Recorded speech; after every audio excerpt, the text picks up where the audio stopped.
Okay, welcome to our broadcast tonight, everybody. So you'll see on my screen right now a website. It's fairly famous if you're into Halloween stuff, specifically Halloween costumes. They have Halloween decor and other things, but this is called Spirit Halloween, a very popular e-commerce Halloween site. And you know they're gearing up because here in a few months, well, I say a few months, couple of months, right? Since we're at the end of August right now, a couple of months Halloween comes, which means all the shopping happens from here until then. So these guys are gearing up and probably getting ready to do a fair bit of business. I want you to pretend for just a minute, though, that this is your website, okay? And this is your homepage. And you're doing some keyword research because that's part of what we do, right, when we're trying to market a website. We've discussed this before, but for those of you guys who don't know, let me draw this out. Let's assume this right here is Spirit Halloween. Okay, this is the Spirit Halloween website, and specifically, we'll say this is the home page. Okay, Spirit Halloween has lots of different categories, and if you see right here, they've got adult and kids and couples and characters and accessories, decorations, so on and so forth. So they have all of these different pages on their site, and then they have all of these different products, which are also pages on the site. And so, as you can imagine, with a home page here, you can shoot off of this, and you've got, category page, category page, category page, so on and so forth. Category page, right? They have more categories than this, and then split off from there, they have all these separate little products, right? Some pages probably have lots more than others, but we're going to pretend like these little dots here are all individual product pages, right? So that's kind of how the structure of a website works, and that's why we call it a website, because it's all connected together like a web. So knowing that that's the structure in marketing, especially in search engine marketing, we have a rule, and that's that every single page on your site, whether you have 6 pages or 6,000 pages, every page on your site needs a target or goal keyword phrase, okay? That goal keyword phrase is what we would like that individual page to rank well for in Google. So, for example, just using this as an example real quick, take Spirit Halloween's homepage for a minute, and let's pretend that we're doing keyword research on behalf of their marketing department, and we're trying to decide what we want Spirit Halloween, their homepage, to rank for, what keywords we're going to use, okay? Now, we've talked about this before. I suppose this is kind of a follow-up to some of our other trainings, but I want to address a point that comes up quite a bit. If I've got this homepage here and I'm trying to come up with a target keyword phrase, what tools do I use to come up or to do my keyword research? Name some of the tools that we've talked about in the past that help us come up with the right keywords to choose.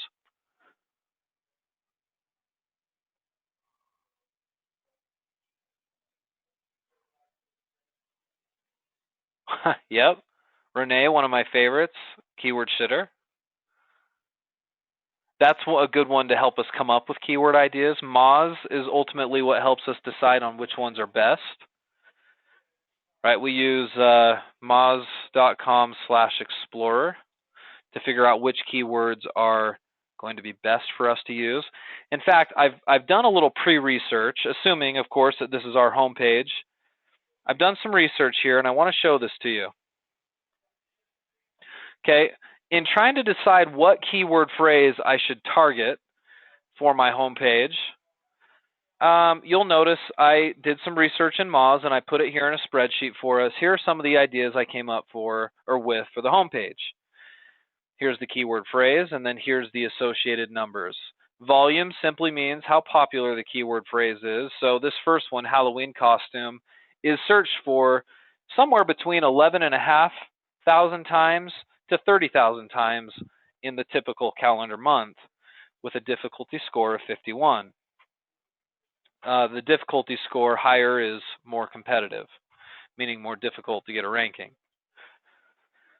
So I've come up with these ideas, and I could have come up with many more as I'm trying to decide on which keyword I'm going to select to be my focus keyword for my homepage. Sometimes you can select more than one, but most of the time we teach you guys just to select one keyword phrase because it's easier that way. So let me just ask you, if this were your research and this were your homepage, Spirit Halloween, which keyword phrase, now I know this isn't all of our options, we could come up with many more, but use this as our subset of data here. Which keyword phrase would you choose and why? Which would be our target keyword phrase? Think about that for a minute. While you're thinking about that, let me describe to you the reason why we can't use all of them. We can't use all of them on our homepage because if you try to be relevant for too much, you'll be relevant for nothing at all. Okay? It's like someone who goes to college and gets 15 different degrees.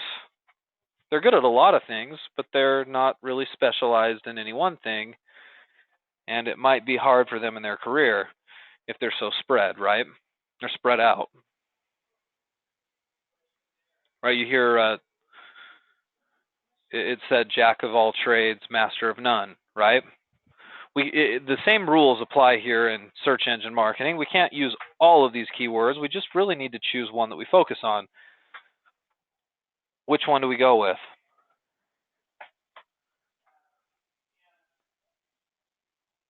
All right, let me read some of your responses so you can see what everybody else is thinking. Okay, I see a vote for. Actually, let's poll you. This will be more interesting if I can poll you. So, I'm trying to read all of your comments, and it's too hard. There's too many comments coming in. So let's create a poll. Question is going to be. Hold on.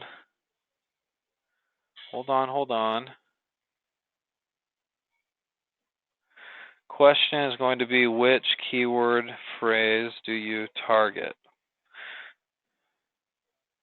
Halloween costume, unique costumes.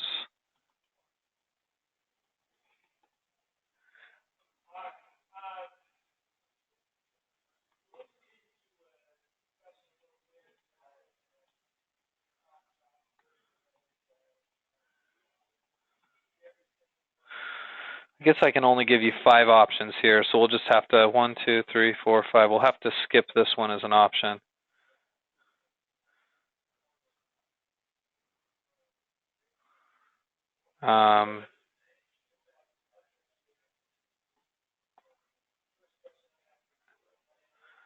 Yeah, let's do that. Okay, hold on. Let me run the poll.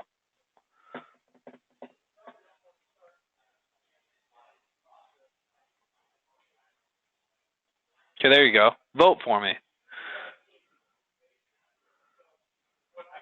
This might be hard, though, because maybe you can't now see the keyword phrases.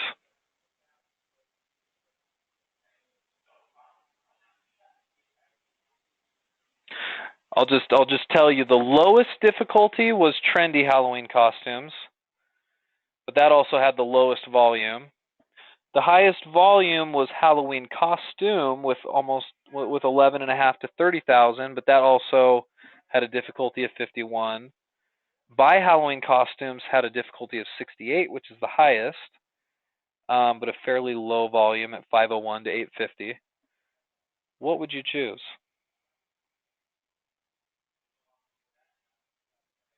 Okay, 5 more seconds. 4, 3, 2, 1. Okay, vote, and we'll close it out. And done. Okay, most of you guys voted. Okay, here's our results. We've got a split. So you got 45% of you thought trendy. 30% thought just Halloween. And then 20% of you thought Halloween costume sale. Okay. All right, fair enough. Let's hide the results and share the screen again. Well, I mean, you guys were justifying your reasons why. A lot of you said trendy Halloween costumes because the difficulty is low, right? And I get why you're saying that, because a lot of you who are here with us are starting a new business. And so naturally, we should probably err on the side of low difficulty, right? If you're starting a new business and your website isn't very credible, not popular with Google, we might want to err on the side of low difficulty. So I get that. A lot of you just said just Halloween costume, probably because the volume is so high. All right. Well, here's the reason why we're talking about this. As I've worked with many of you, I get emails all the time. They're like, "All right, Trevor, so I've got these 4 keyword phrases. Which one do I choose?" And and then we look at the numbers and we make a choice. I want to make sure you guys understand how to make the best choice given many options after this discussion. Okay? Well, let's see if we can't eliminate some of these off of our list. Here's some considerations that you guys really should make. Let me bring up a little notepad here. Word counter notepad. Before we just make any conclusions about what we're doing here, let me first have you look at some considerations. Okay, 1, you need to look at how relevant the keyword phrase is to the target page. Okay, let's look at relevance first. Now, looking at this homepage right here, they sell Halloween costumes, right, and Halloween decor of all kinds for almost anybody. So, are all of these keyword phrases relevant to that? Pretty much, right? Pretty much. Most of them are relevant. Halloween costume, unique Halloween costume sale, buy Halloween costumes, trendy Halloween costumes, popular Halloween costumes. So I'm actually going to write the considerations here because I don't want to use word counter. So we're going to say relevance. Okay, it's got to be relevant. The other thing is it a buyer keyword phrase? Okay, are any of these shopper keyword phrases or buyer keyword phrases? And how can you tell? This to me, Halloween costume, seems like it could be a buyer one, but it's a bit more of a shopper one. And how do I know it's a shopper keyword phrase?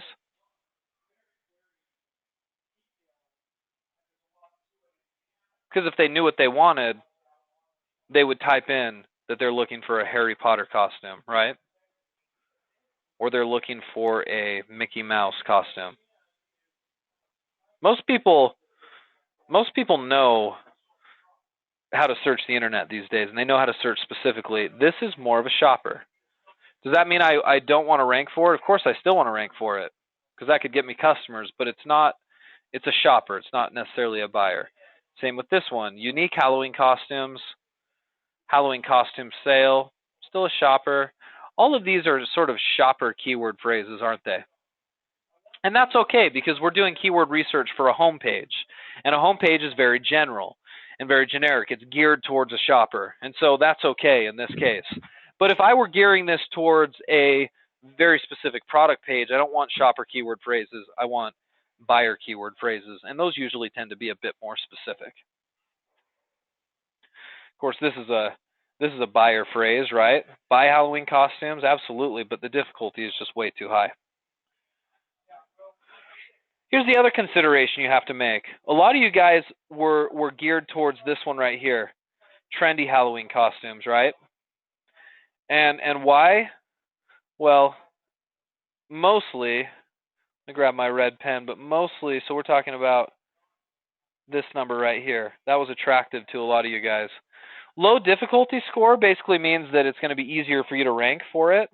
And therefore, even though it doesn't have as many searchers, if you can get onto page 1 for this very quickly, that might be worth it, whereas it might take you years to get on page 1 for this one right here because of the really high So the 68 right here, right? The high difficulty score. So my question to you is, how strong is your website? Let me put that in our considerations list right here. How strong is the website with Google? If I'm Spirit Halloween, my keyword research is different than if I'm a startup Halloween costume store. Startups, guys, have a hard time competing. So difficulty scores, if you're a startup company, can I just suggest that even though maybe this number looks really, really enticing,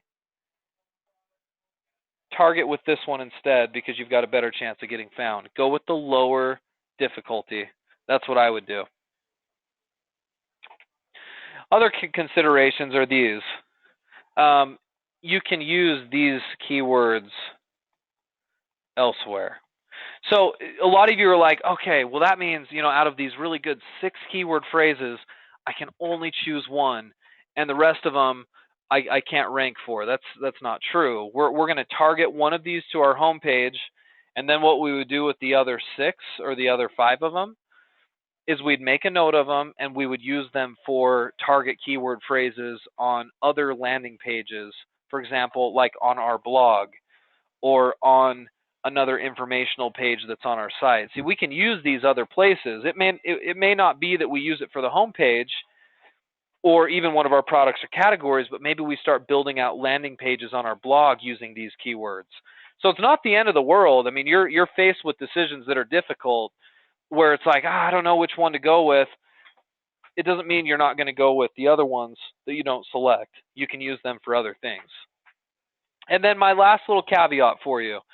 While Moz is very helpful, and it does provide a really unique perspective as to how popular something is, as well as how difficult it is to rank for, it is not a perfect tool.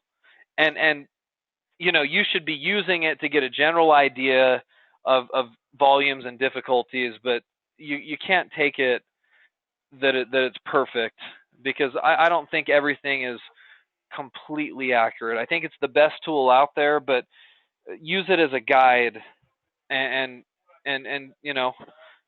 it's not perfect. I guess that's the point I want to make. It should just be a guide to help you make some of these decisions. For example, like if you choose a really low difficulty keyword and you're not ranking for it within the first month or so, nothing's wrong with what we're trying to do. It may have been a little more difficult than Moz let on.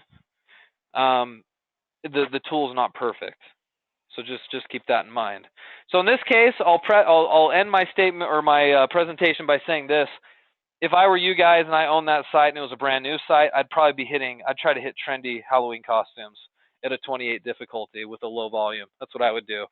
But if I were Spirit Halloween and I'm as big as they are for the homepage, I would be doing this one for sure, because it's got high volume, it's relevant. The difficulty might be high, but I'm not as concerned about that because I'm a well-established site. You can always compete for those types of things if you're a bit more well-established, whereas the startup has trouble, which is why I like that a lot of you said, hey, target the lesser popular one, because it's not as difficult, right? That's a good way to do it. And don't stress yourself out. Don't overanalyze this. Look through these, choose your best one, and move on to the next page and record it all, and then that way you can move on to the next stage in what we're trying to do. Okay? Renee, there's not another one like Moz that's free. No. I wish there were. But nothing that's even on the same level that's free.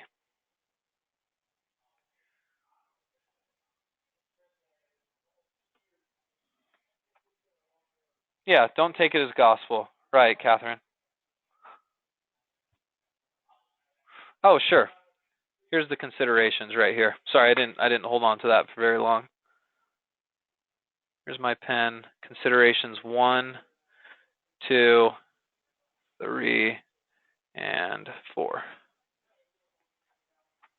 We care about relevance. Are they buyer-motivated keyword phrases? How established is your site with Google? And remember that you can use these other places. There's been a couple of times I've talked to you guys where you're trying to decide between two phrases that are just, they're both awesome, and you're tearing your hair out because you're afraid you're making the wrong decision.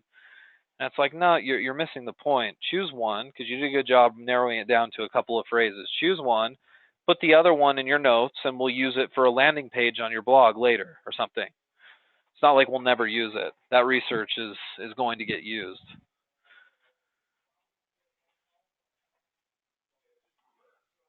Okay, good. All right. Well, I hope that was helpful tonight. I hope that helps solve a problem in the future for you guys that are doing a lot of keyword research. And I wish you the best. I hope this helps out with the selections you make to help you rank better in Google. I'll see you guys next time.